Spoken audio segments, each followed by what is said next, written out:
చెప్పండి అన్న, ఏదైతే ఇప్పుడు ధర్నా అయితే భారీ ఎత్తున ధర్నా చేపట్టారు, వాళ్ళు కాంగ్రెస్ ప్రభుత్వం 30,000 ఉద్యోగాలు ఇచ్చినామని చెప్పేసి అంటుంది. మరి ఏంది నిజంగా 30,000 ఉద్యోగాలు మీకు అందినాయి? ఎవరికో పుట్టిన బిడ్డను పట్టుకొని నా బిడ్డ అని వీళ్ళు బారసాల చేసినట్టుందన్న. ఆ బారసాలకు కూడా మందిని తెచ్చుకొని వీళ్ళు దావత్ ఇచ్చిర్రు. అది కాంగ్రెస్ వాళ్ళు చెప్పింది. మేమేమన్నామంటే మందికి పుట్టిన వాళ్ళ పిల్లని వీళ్ళ పిల్లలకి అంటారు అనుకోలేదు. వాళ్ళు కాంగ్రెస్ వాళ్ళు మమ్మల్ని వాళ్ళ పిల్లలు అంటారు అనుకున్నాం. కానీ ఇది దుస్థితి. మమ్మల్ని వాళ్ళు సౌతి పిల్లల కన్నా అధ్వానంగా చూస్తున్నారు. కాబట్టి ఈరోజు కాలిన కడుపులతోటి ఈరోజు రోడ్ల మీదకి రావాల్సిన పరిస్థితి వచ్చింది. గత ప్రభుత్వం బీఆర్ఎస్ ప్రభుత్వంలో కేసీఆర్ని కూడా పదే ఇటు రేవంత్ రెడ్డి కానీ ఇప్పుడున్న కాంగ్రెస్లో ఉన్న ఎమ్మెల్యేలు మంత్రులు వీళ్ళందరూ ప్రశ్నించిన పరిస్థితి. సో ఇప్పుడు వీళ్ళందరూ ఇప్పుడు ఉద్యోగాల విషయంలో చూసుకుని నిరుద్యోగులను పట్టించుకునే పరిస్థితి. సో ఏం చెప్తారు వీళ్ళందరూ కూడా ఏం లేదు, వీళ్ళంతా ఏం లేదు, వాళ్ళ అవసరం కొరకు వాడెక్కినాక వాడమల్ల వాడతో దాటినాక బోడిమల్ల అన్నట్టు గట్టెక్కినాక తెట్టు చూపించిర్రు. వీళ్ళు గట్టెక్కిర్రు, అయిపోయింది వీళ్ళ పరిస్థితి. అంతకుమించి ఏం లేదు. జాబ్ క్యాలెండర్ రిలీజ్ చేస్తా ప్రతి సంవత్సరం జనవరిలో జాబ్ క్యాలెండర్ రిలీజ్ చేస్తారు, 2 లక్షల ఉద్యోగాలు అన్నారు. ఇంకోటి చూసుకుంటే జియో 40 కూడా రద్దు చేస్తారని ప్రధానంగా రేవంత్ రెడ్డి చెప్పడం జరిగింది. సో మరి ఇదంతా పరిస్థితి ఎట్లా ఉంది? ఇప్పుడు ఏమైనా న్యాయం జరిగే ఛాన్స్ ఉందా వీళ్ళ? మాకు మొన్నటి వరకు చూసినా లేదు, బైనాక్యులర్లు వేసుకొని చూసినా కానీ మా కనుసూపు మేరలో కనిపించలే కాబట్టి కన్ఫ్యూజన్ లేకుండా ఇక్కడ వచ్చి కూర్చున్నాం, కదలకుండా కూర్చున్నాం, ఫెవికాల్ పెట్టుకొని కూర్చుంటాం. మా డిమాండ్ తీరేంత వరకు ఇక్కడ కూర్చుంటాం. మాకు వాళ్ళు చేస్తారని ఎక్కడ కనిపించట్లేదు, చెయ్యరు అనేటటువంటిది కలిసి మీ వినతి పత్రం ఇవ్వడం, మీ సమస్య ఏందో చెప్పడం జరిగింది. వినతి పత్రం ఇవ్వడం ఒక్కరికి కాదు. వాళ్ళు ఏమన్నారు, ఈ ప్రభుత్వానికి ఆ ప్రభుత్వానికి ఉన్న తేడా ఏంటంటే ఈ ప్రగతి భవన్ ముందు కంచెల్లేవు, అంతే. కంచెల్లేవు కాబట్టి ఊకపోతున్నాం. కలుస్తున్నారు మా పత్రాలు తీసుకుంటారు, అవి కరపత్రాలు లెక్క తీసుకుంటారు.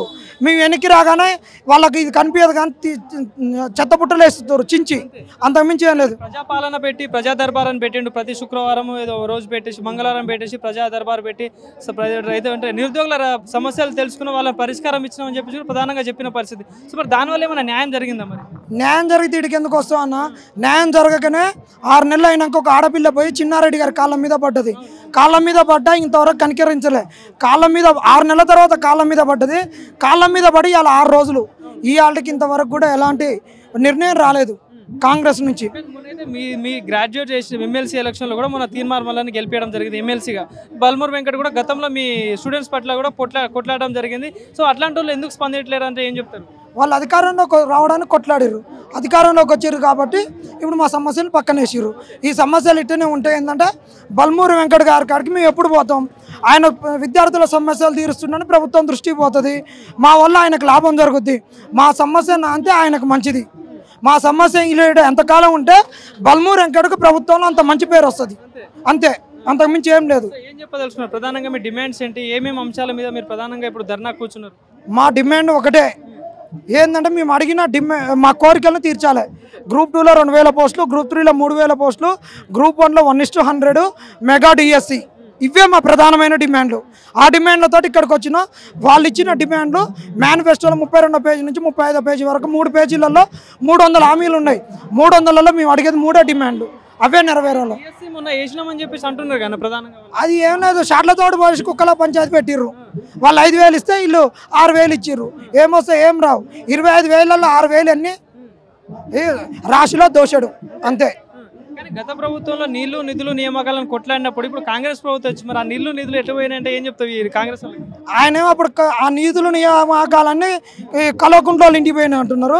ఇప్పుడు ఇవన్నీ కూడా వాళ్ళ ఇంటికి పోయినాయి. రేవంత్ రెడ్డి ఇంటికాడ బారికేట్లు అన్ని తీసేసిండు కదా, ఈ రొటక్కున్న ఆ రోజు అధికారం రాగానే ఆయన ఇంట్లో పోయినాయి, అంతే. ఏం లేదు. చెప్పండి, మరి ఇప్పుడు ధర్నా కూర్చున్నారు. సో ఏంది న్యాయం జరిగేటట్టు ఉందా? ఇప్పుడు ఈ ధర్నా వల్ల అయినా మరి న్యాయం జరుగుతుందని అనుకుంటున్నారా?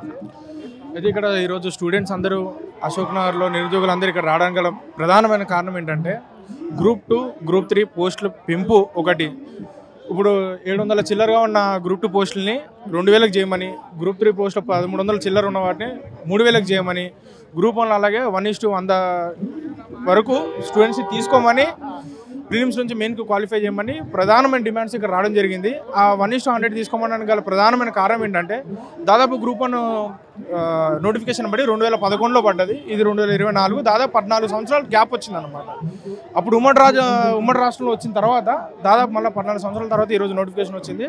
సో దానికి అనుగుణంగా ఇంతమంది విద్యార్థులు, ఎంతోమంది గ్రాడ్యుయేట్స్ అయ్యి ఎంతోమందికి ప్రభుత్వ సర్వీసులు ఉండాలని అనిపిస్తుంది. కాబట్టి వాళ్ళందరూ ఒక ఒక విధమైన బలమైన దృక్పథంతో ఇక్కడికి వచ్చి చదువుకోవడం జరుగుతుంది. సో వాళ్ళందరూ ఏమడుగుతున్నారంటే ఉన్నాయి ఖాళీలు లేవని కాదు, ఉన్న ఖాళీలు ఎందుకు భర్తీ చేయట్లేదు, సో 1:100 తీసుకుంటే మా పోరాటం మేము పోరాడుకుని మేము చదువుకుంటాం, మీరు నిరుద్యోగ భృతి ఇస్తాం అది ఇస్తాం అంటే మాకు అవసరం లేదు స్వామి. ఎందుకంటే 30,000 ఉద్యోగాలు ఇచ్చినామని చెప్పేసి అంటున్నారు కానీ వచ్చిన కాంగ్రెస్ గవర్నమెంట్ వచ్చిన 100 రోజుల్లోనే 30,000 ఉద్యోగాలు భర్తీ చేసినాం, నిరుద్యోగులకి అన్యాయం చేసినామని చెప్పేసి కూడా ప్రధానంగా రేవంత్ రెడ్డి చెప్తున్నాడు. కాంగ్రెస్ పార్టీ మొత్తం అంటున్నారు, గవర్నమెంట్ అంటుంది.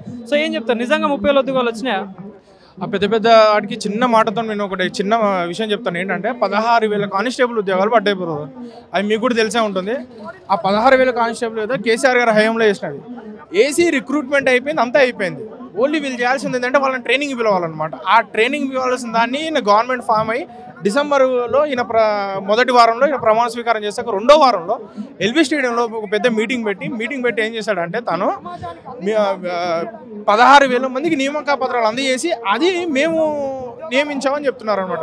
దానికి కేసీఆర్ గారు ఏమన్నారంటే, అప్పుడు మీరు వినే ఉంటారు, ఆయన మాట కరెక్ట్గా, ఎవరికో పుట్టిన పిల్లలు నా కొడుకు నా కూతురు అని చెప్పుకోవడం ఏంటి, మీకు సిగ్గు లేదా అని చెప్పి చాలా ఘాటుగా స్పందించారనమాట. మరి ఆ సొయ్యలకు లేదా ఆ మాత్రం తెలీదా? 30,000 నోటిఫికేషన్, ఒక నోటిఫికేషన్ కూడా రాలేదు వీళ్ళు వచ్చాక.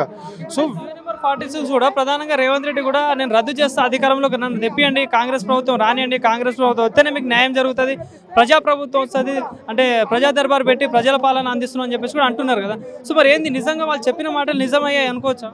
ఇక్కడ కూడా బ్రదర్ ఫాలో అయితే ఇక్కడ జీవో నెంబర్ 46 బాధితులు చాలా మంది ఉన్నారు. వాళ్ళందరూ చాలాసార్లు సెక్రటరీ దగ్గరికి వెళ్ళడం జరిగింది, చాలాసార్లు రేవంత్ రెడ్డి గారి ఇంటి దగ్గరికి వెళ్ళడం జరిగింది, చాలా మంది మినిస్టర్లను కలుస్తున్నారు, ప్రభుత్వంలో ఉన్న పెద్ద పెద్దల వాళ్ళని కలుస్తున్నారు, కానీ ఎలాంటి న్యాయం వారికి జరగలేదు.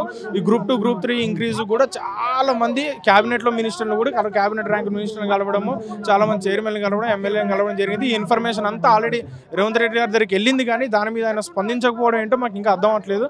సో రేపు క్యాబినెట్ మీటింగ్ ఉందని తెలిసి ఈరోజు ఈ విధంగా ఇక్కడ ధర్నా చేయడం జరుగుతుంది అనమాట. రేపు సాయంత్రం క్యాబినెట్ మీటింగ్ ఉందని సెక్రటరీతో జరిగింది. సో దాంట్లో ఏదో విధంగా మీరు ఈ విషయం పైన స్పందించాల్సిందే, స్పందించకపోతే ఇక మరో విధంగా విద్యార్థులందరూ ఉదాహరణగా ఉంటారు తప్పకుండా. అంటే మీరు ప్రిపరేషన్ కూడా ఎప్పటి నుంచి చేస్తున్నారు, ఇక్కడ ఎట్లా చేస్తారు? ఎందుకంటే చాలా కష్టపడతారు, ఇంటి ఊర్లో నుండి వచ్చి ఇక్కడ తిండి కూడా దొరకని పరిస్థితుల్లో కూడా ప్రిపరేషన్ అవుతుంటారు కదా. సో ఎట్లా ఉంటాయి మీ కష్టాలు? ఎట్లా? చాలా మంది బ్రదర్ ఇక్కడ ఒక నెల ఉండడానికి దాదాపు 10,000 నుంచి 15,000 దాకా ఖర్చు అవుతుంది. అశోక్ అతి తక్కువ ఖర్చు పెట్టుకొని ఓ లో కాస్ట్ హాస్టల్లో ఉండి తిండి తినక ఒక పూట తినకపోయినా ఉన్నా సరే వాళ్ళకి 10,000 ఖర్చు అవుద్ది అనమాట. దాదాపు ఇంక మామూలుగా బతకాలంటే 10,000-15,000 ఖర్చు అవుతుంది. వీళ్ళు నిరుద్యోగ వృత్తి ఇచ్చిన ఎంత ఇస్తారు బ్రదర్? ఒక మాట ఆయన ముసలి వాళ్ళకి పెన్షన్ ఇచ్చినట్టు వాళ్ళకి ఇచ్చినట్టు వీళ్ళకి మాకెందుకు నిరుద్యోగ వృత్తి? ఉద్యోగాలు ఇస్తే మేము సంపాదించుకుంటాం కదా, వాళ్ళు ఇచ్చేది యువకులమో మేము సంపాదించుకుంటాం అంతే తప్పితే వీళ్ళు నిరుద్యోగ వృత్తి ఇస్తాం అది ఇస్తాం ఇది ఇస్తాం అని చెప్తే తీసుకోవడం కూడా ఎవరు యాక్సెప్ట్ చేయలేరు. ఎవరైనా మాట్లాడుతున్నారా నిరుద్యోగ వృత్తి గురించి? సిగ్గుగా అనిపిస్తుంది మాకే నిరుద్యోగ వృత్తి తీసుకోవడం అంటే. పెన్షనర్లు వాళ్ళకి పెద్దోళ్ళకి ఇవ్వండి ఏమైనా ఉంటే సంక్షేమ పథకాలు, కానీ ఉద్యోగాలు మాకు ఇస్తే మేము సంపాదించుకుంటాం, నెలకు 40,000 జీతం వస్తుంది, నువ్వు ఇచ్చేది మేమో చూసుకుంటాం, అదంతా మాకు అవసరమా? అంతా మా ఉద్యోగాలు మాకు ఇవ్వండి, ఆ పోస్టులు పెంచాల్సిన అవసరం. ఆర్థిక శాఖ ఆల్రెడీ చెప్పింది ఎన్ని ఖాళీలు ఉన్నాయో, ఎంతమందిని భర్తీ చేయొచ్చు అనేది చెప్పింది, నివేదిక ఇచ్చింది. దాని ప్రకారము భర్తీ చేస్తే మా పాటలు ఏమేమి పడి మా ఉద్యోగాలను సంపాదించుకొని మేము ముందుకు జీవితంలో మేము ముందుకు వెళ్తాం తప్పితే మీ నిరుద్యోగ వృత్తి మీద ఆధారపడాల్సిన అవసరం మాకు లేదు. Thank you.